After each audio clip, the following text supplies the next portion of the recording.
here. Let's just unpack this a bit. Because when we gathered all this raw data, I mean, everything from these dating forums filled with Western expectations to really deep academic studies on migration and media, what came out of it wasn't just a simple story of a country. It was more like a map, a finely detailed map of how all these global pressures just converge on the most essential human needs. Safety, income, status. Exactly. All of it. And the whole time, the narrative they feed you is about the Madonna archetype, the pious, self-sacrificing, beautiful woman, you know, the Maria Clara ideal. Right. But the moment you look beneath the surface, you realize that identity is less of a virtue and, well, it's more of a meticulously constructed survival mechanism. It's a way to navigate systems that are constantly devaluing her. And that tension is really the core of this deep dive. We're looking at the actual architecture of the Filipino woman's identity. How everything from global dating trends, centuries of colonial beauty standards, and even modern streaming services. How all of it shapes who she is, who she marries, and how she is, in a very real way, sort of forced to see herself. Yeah. You need to know this because it's a blueprint for so much of what's happening globally.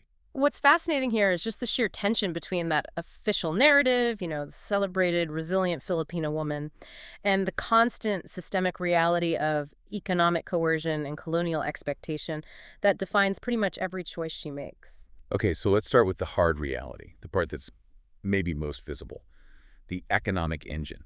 The global marriage market. Yes, the pursuit of the foreign partner. On the surface, at least domestically, this is framed as a deeply rooted personal aspiration. And it's intrinsically tied to status. It has to be. We see this aspiration defined by what it gets you, which is access to the perceived superior lifestyle of Western countries. It's not just about the money, though, right? It's the whole package. It's the whole package. It's the association with efficiency, modernity, a certain kind of cultural capital that is incredibly prized back home. And when women are actually asked about this, when they're interviewed, they justify it by offering this really explicit critique of local Filipino men. Oh, absolutely. It's a key part of the justification. What does that critique sound like? Well, they'll cite local men as being prone to vices, you know, the classic gambling, drinking, womanizing, and just being less interested in sincere, caring partnerships. So it's a character issue. It's framed as a character issue. And in contrast, Western men are often lauded for being, well, physically and intellectually attractive. But that attraction comes with a huge asterisk. It does. It frequently comes with the implicit or sometimes very explicit understanding that the man is providing financial security. Which lands him squarely in that stigmatized sugar daddy category, even if no one says the words out loud. Exactly. But here's the irony. This choice, despite the stigma of it being a transactional relationship, is almost immediately leveraged into higher local standing. How does that work? The migrant gains this cultivated cosmopolitan worldview, and when she returns home, she carries this elevated bullock buy-in status. So she's been transformed. She has been transformed by her proximity to the superior other.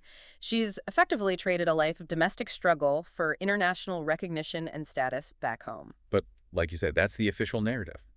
The status seeking. The unseen narrative. That's where you see the stark architectural transaction underneath it all. And the Philippines has, for a long time, been ground zero for the whole mail-order bride concept. I mean, it's the country people think of first. It is. The problem became so severe that back in the 1990s, the government actually enacted laws banning international introduction agencies. But that doesn't just stop it. Of course not. The economic drivers are just too powerful. So marriage migration simply continues through other channels, online, through personal networks. And it's still tragically linked to severe trafficking concerns. Imagine when you're that desperate, scrutiny goes out the window. Desperation overrides everything, but if you really want to see the transactional nature laid bare, you just have to look at the contemporary discourse. In the international dating communities, the passport bro forums. Yes, it is not subtle at all. It's explicit, it's celebrated. The core motivation for so many of these men is the perceived ease of meeting women. And the leverage. The immediate, staggering leverage they get from just holding a stronger currency. The phrase we saw was, live like a king. Live like a king, because the cost of living imbalance gives them unparalleled spending power. And this is linked directly to the power dynamics in the relationship. The leverage is knowing you can easily find a replacement.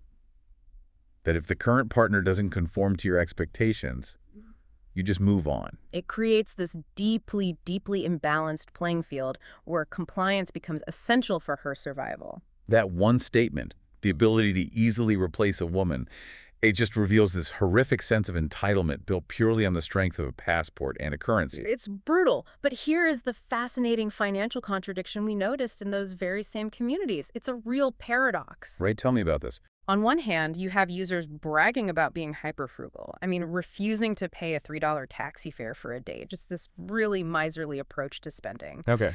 But on the other hand, a substantial number of men in those same forums openly acknowledge they are spending significant amounts of money. How much are we talking? We're talking 25,000 to 40,000 pesos a month. A month. To support a partner and her family? Often before there's even a marriage commitment.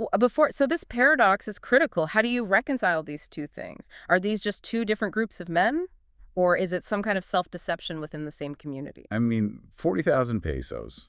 That's Yeah. maybe only, what, 700 US dollars? Yeah. But that is a massive income in many parts of the Philippines. It's a life-changing amount of money for a family. So it completely confirms the walking ATM stereotype, even if some of these guys are desperately trying to avoid paying a taxi fee. It suggests the men who refuse the small fares are trying to get the status benefit without the financial burden.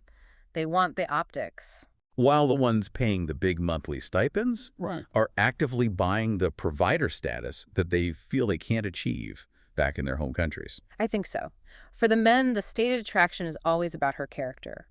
Her perceived sincerity, her loving nature, her family values. All the qualities they feel are absent in Western women. That's the constant refrain. It is. But for the women, that provider-gentleman archetype, it activates an internal sense of what a real man is. And that makes him attractive, even if other things are lacking. Even if physical traits or age are not ideal, we saw that specific anecdote in the data. The 29-year-old foreigner. Yes, a 29-year-old foreigner who doesn't make a lot of money loses a potential partner to a man who is almost 50 years old. But makes significantly more. Significantly more. It's just such a clear signal. The economics of provision absolutely trump physical attraction in this survival calculus. And this connects directly to the much broader reality of migration as economic survival. This is the massive engine powering the entire economy. The overseas Filipino worker. The Yeah. OFW reality. Absolutely. The majority of OFWs are women, Yeah. right? Predominantly in roles like nursing, domestic work, caregiving. And they are migrating, first and foremost, out of just grinding economic necessity. The drive is this strong, desperate desire to lift their families out of poverty. It's for the children's education. It's to compensate for local incomes that just don't allow for any upward mobility. And this phenomenon has fundamentally warped the local education system. It's incredible. How so? It's reached a point where people treat an entire professional degree, specifically nursing, not as a path to a domestic career. But as a passport to emigration. It's just a ticket out. Yeah. And this wide public perception has created this enormous irony. A net surplus of highly educated nurses locally. A huge surplus. The numbers are just staggering. Research estimates as many as 200,000 unemployed nurses in the Philippines. Because the local demand from the government is so low due to budget constraints. Chronic budget constraints. Yeah. Yet the wage differential between a local job and an overseas opportunity it's vast. We're talking 5 to 10 times higher. So the exodus just continues. It has to. It's a constant push for external income. And while it does lift families out of poverty, it leaves these women incredibly vulnerable when they're abroad. Even with government protections in place. Yes, despite significant government measures like the Magna Carta of Women and the ratification of international protections like ILO Convention 189. Let's define that one quickly. ILO 189. It's an international labor standard. It's aimed at giving domestic workers who are so often overlooked the same basic rights as other workers. Things like reasonable working hours, a weekly day of rest. Basic human dignity. But on the ground, enforcement is erratic or it's just non-existent. And the stories that come out of that are just heartbreaking. They are. We see reports of abusive in-laws and husbands in places like South Korea, for instance. And the visa status becomes a weapon. It's a trap. The 2-year visa and the fact that citizenship isn't automatic upon marriage, it can trap women in abusive relationships. They're forced to endure mistreatment just to maintain their legal status so they can keep sending money home. And then you have the Middle East. The Middle East, where the continuation of the kafala system is still a significant cause of rights violations for migrant workers. We've talked about kafala before, But for anyone who doesn't know, it's this deeply problematic sponsorship system. It binds a worker to a specific employer, and that employer gets near total control over the worker's employment and their immigration status. It's a system designed to extract labor, not protect people. It's designed to guarantee compliance. It essentially turns the migrant worker into a form of indentured servant. Which leads to confiscation of passports, restricted movement, not being paid. Physical or sexual abuse.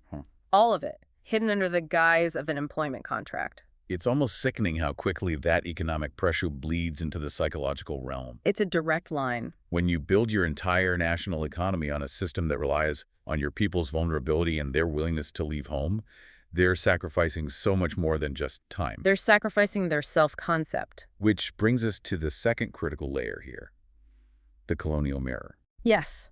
This is where beauty, hierarchy, and self-esteem are meticulously constructed and controlled by these external expectations. And this is a deep, deep psychological wound. It goes back centuries. The whole anatomy of desirability in the Philippines is profoundly influenced by the colonial relationship. First with Spain, and then critically with the U.S. And that influence established this rigid, internalized hierarchy based on skin color. Light skin became synonymous with everything good. Civility, cleanliness, power.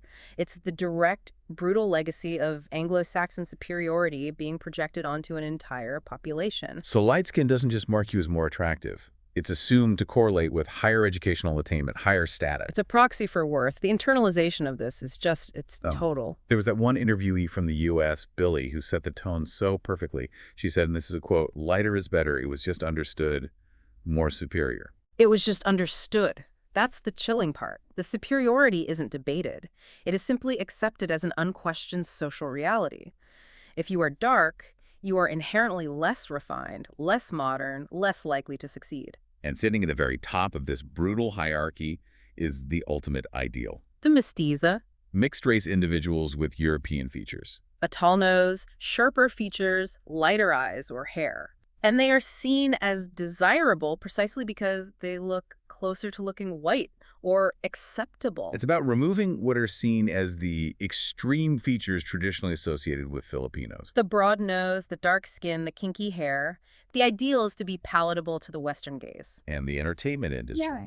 It acts as the ultimate filter and amplifier for this colonial ideal. Oh, it's the engine. You see it play out constantly in advertising. The vast majority of popular celebrities, models, the faces on TV ads, they are fair-skinned, often mixed-race Filipinos. And what's crucial is that so many of these celebrated figures actually came from abroad.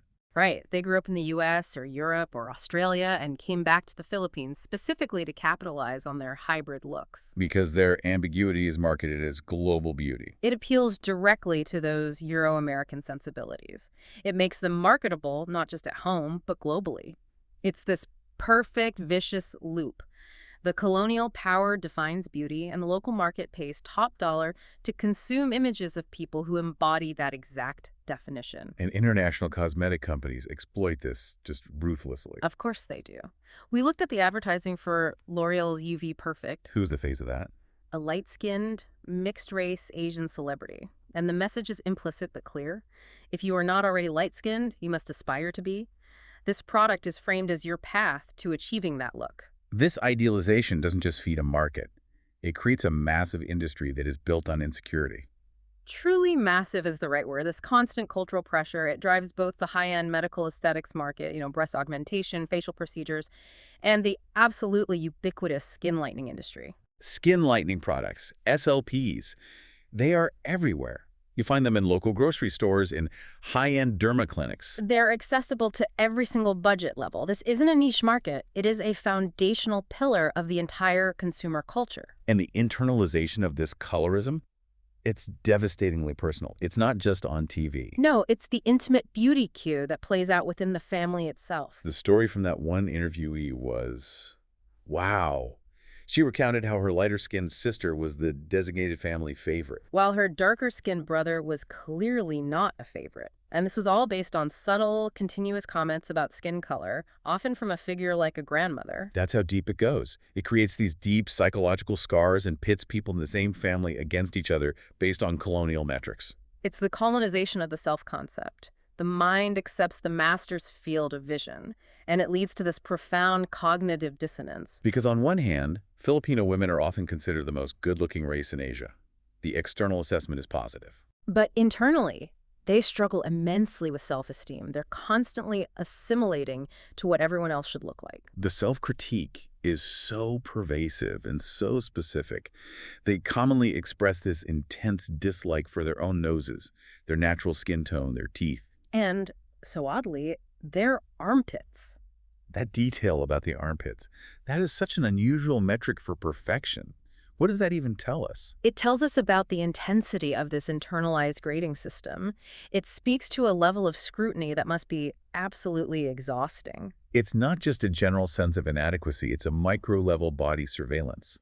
And it's imposed by Filipinas on each other. Which creates a hypercritical communal standard of physical perfection that is virtually impossible to meet. And this plays into how dark-skinned women are classified. The exotic beauty. Right. And while some Filipinos use that term, interviewees confess that it's often a joke among themselves. They admit these women are not local head-turners. They're just the ones that happen to be popular among foreigners. Exactly. Which highlights this profound disconnect. Local validation is withheld unless you conform to the mestiza ideal. But external validation comes with the caveat of being exotic, of being outside the local definition of true beauty. It's a self-hatred mechanism, isn't it? It's used to maintain the racialized hierarchy, to ensure that wealth and opportunity flow to those who look acceptable. And the constant pressure to change their appearance, even through procedures described as painful, it just shows the high cost of trying to buy back the self-esteem that colonialism stole in the first place. So when you have this kind of systemic, economic, and psychological pressure, what happens to the internal moral compass of a society? It gets complicated, fast. This is our third segment, the battle for the Filipino soul. We're looking at how traditional morality is colliding head-on with modern media and what that means for vulnerability. And the Philippines proudly promotes this traditional image, centered on strong Catholic family values. But that public conservative morality is now under this direct, massive assault from the rise of digital streaming media. And this clash recently became a major political flashpoint. Right. Senate President pro tempore Jinggoy Estrada publicly and very aggressively called out streaming platforms. Specifically Viva Max. Which has just exploded in popularity. I saw they have over 12 million subscribers. It's huge. And Estrada's argument is that the platform is promoting vulgar and pornographic content that completely bypasses all the old decency regulations. And it's easily accessible to minors, which he sees as an existential threat to the country's social morality. It's basically a homegrown, mainstream, soft porn delivery system. That's the core of it. And the structural anomaly here is how successfully Viva Max has created its own closed universe of mature content. They feature this young generational talent like AJ Ravel, and they often pair them alongside veteran sexy stars from a previous era. And the content itself is constantly pushing boundaries, right?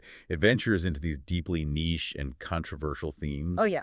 We saw the case of one film, Selena's Gold, which was specifically noted for having angles that delve into a fetish for, say, incest. So they're not just selling basic sexuality.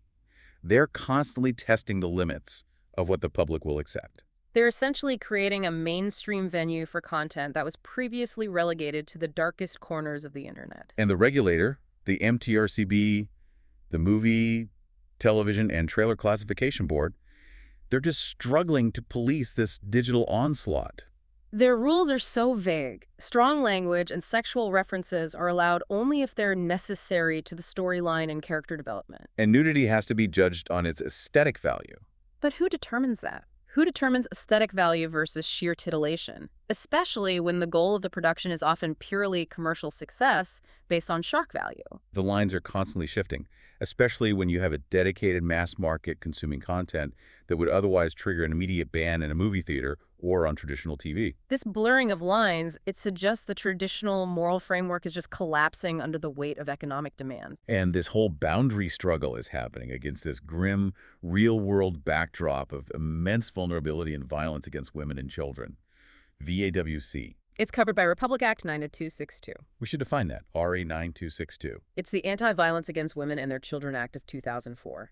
It was a landmark piece of legislation meant to protect women and children from physical, psychological, sexual, and economic abuse. So it's a powerful law on paper. On paper. But the psychological impact of sexual violence is still stark and pervasive. The victims experience such severe psychological trauma, deep depression, suicidal behavior, paranoia, isolation, distrust. And of course, the physical trauma, including unexpected pregnancy.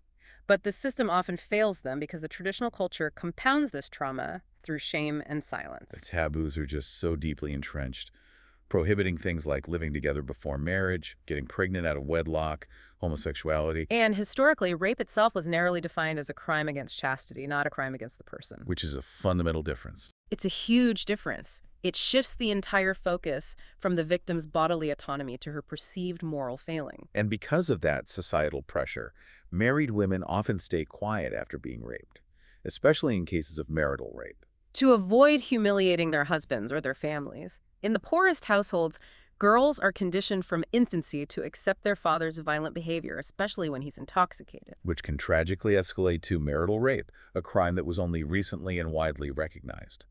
And when you're faced with a society that historically didn't even recognize that as a crime, women feel forced to capitulate, repress their feelings, and just focus entirely on their children's survival. It's a survival strategy built on internalizing injustice. And what's truly dystopian is the community response to sexual assault in some of these rural or marginalized areas. Instead of prosecuting the perpetrators, which is expensive, time-consuming, and often fruitless, Peer groups just advise women on who and where to avoid. they create these dark, informal warning systems, which leads to the existence of places literally referred to as rape row. It shifts the entire burden of safety and prevention onto the potential victim.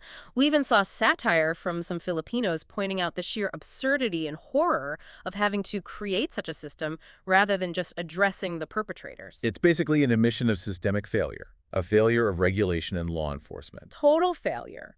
And this systemic failure to protect women is mirrored in the power dynamics within the home. Where the pervasive myth of the matriarchy is completely displaced by the reality of this rigid gender division of labor. Right. The wife might be called the purse keeper, which leads some outsiders to believe she holds all the economic power. But that control is entirely deceptive. The money she controls is earmarked solely for household expenses, the children's needs, daily necessities. Meanwhile, the men retain full autonomy over their personal income. They control their own money, separate from the domestic sphere. Which ensures they still have the pocket money for their vices or personal interests. So it's not power. It's an enforced labor distribution. It keeps her tethered to the home and limits her options for generating her own income outside those rigid domestic norms. The role of the purse keeper, therefore, is actually a functional assignment of immense domestic responsibility. It's under this philosophy of separate spheres. It's not evidence of female dominance. It's enforced labor that ensures the domestic machine runs while the man retains true financial freedom. The ability to dictate his own movement and his own expenditures. So despite these overwhelming, multi-layered systemic and psychological pressures, economic coercion, colonial self-hatred, this huge moral conflict, There's a final layer. the final layer reveals the fundamental core values, the architectures of hope and memory that actually allow for survival and resilience. And family remains the absolute center of Filipino society. It is the primary support system. It's often the main inspiration to overcome any hardship. You see that with abuse survivors. Their coping mechanisms are overwhelmingly centered entirely on their children and their family support network. But this family unit, this core nexus, is so profoundly complex because it's also the source of what many acknowledge as toxic Filipino family culture. Which includes things like emotional invalidation and the powerful burden of utang na loob. We have to unpack utang na loob. It translates literally to debt of gratitude, but its psychological weight is monumental. It's a concept that demands reciprocity and loyalty. And it often forces women to sacrifice their own welfare, to internalize significant stress and anxiety, and to forego personal freedom, all in the name of the collective good. The needs of the family always trump the individual's self-preservation. And this collective focus often reinforces traditional gender norms, especially in places like the conflict zones in Mindanao. The gender division of emotional labor there is palpable. Women respondents, they focus on how conflict affects their emotions, their safety, the family unit. Reinforcing their traditional role as the primary caregiver. Men, on the other hand, focus almost exclusively on loss, income, and the external world of conflict resolution. It just demonstrates how when survival is at stake, traditional gender roles aren't challenged, they're intensified. Women focus on maintaining the interior emotional structure, while men focus on the exterior financial structure. Yet, even within this incredibly rigid structure, women are still finding these moments of profound agency in the margins. They're using coded defiance against centuries of expectation. We see these echoes of pre-colonial traditions where folktales showed women with actual power and civil rights. An image that still seeps through the cracks of that Catholic-imposed, obedient, and often oppressed Maria Clara stereotype. For listeners who haven't encountered her, Maria Clara is this 19th century literary heroine who became the pervasive archetype of the demure, pious, self-sacrificing, and profoundly vulnerable Catholic Filipina woman. She is the symbol of chastity and obedience under colonial rule. And the defiance against that archetype, it manifests in these striking coded acts. We have that powerful example from one of the literary accounts, a narrator who confesses a secret union to a man she loves. With the explicit hope of breaking her mother's heart. That's a silent scream against expectation. It's an act of perversity only collegialized young, educated women are capable of, a deliberate break from the expectation of being the dutiful, virginal daughter. They're using emotional warfare to claw back individual choice and autonomy from the family structure. And for those who have suffered the unimaginable, like abuse survivors, their coping mechanisms include this fierce personal faith. It's not about the institutional church. Not at all. It's about a deep personal connection. Praying to God to remove the tiredness or focusing intensely on their children, literally saying, I don't want to go home crazy. This maternal love and internal faith become the ultimate fortress against external trauma. And what this collection of resilience shows is a deep, inherent resistance that's rooted in identity, even if that identity is constantly under assault by outside forces. Economic, colonial, moral, all of it. It is a people fighting for their right to define themselves. And that struggle, it leads to this profound future vision. Amidst all these complexities, the poverty, the migration, the internalized beauty standards. There is this deep-seated hope that the Philippines could become something far greater than its current economic definition. The speculation we found is fascinating, that the region might transform into a spiritual center. A land of memory that holds the essence of something the rest of the world has forgotten. This potential spiritual rise from the Pacific, it suggests a deliberate move beyond the dominance of global banks or bombs. It's a hope that the deepest suffering and resilience will ultimately grant them a new kind of global influence, one based not on power, but on humanity. So when you look at all of these things happening at once, The simultaneous phenomena, the explicit desire to marry a Western man for status, for economic security, then the massive, painful investment in skin-lightening products to look closer to that Western ideal. and at the same time, the powerful internal struggle against the crushing Maria Clara archetype. You realize this isn't just about being colonized externally anymore. No, it's about a self-concept that has been fractured and is now fighting internally for redefinition and coherence. Exactly. The systems of power and projection, they've succeeded. They've embedded themselves right into the individual's sense of worth. So what happens when the generation raised on Viva Max, the generation that's seen the raw realities of economic incentives and the failure of traditional morality?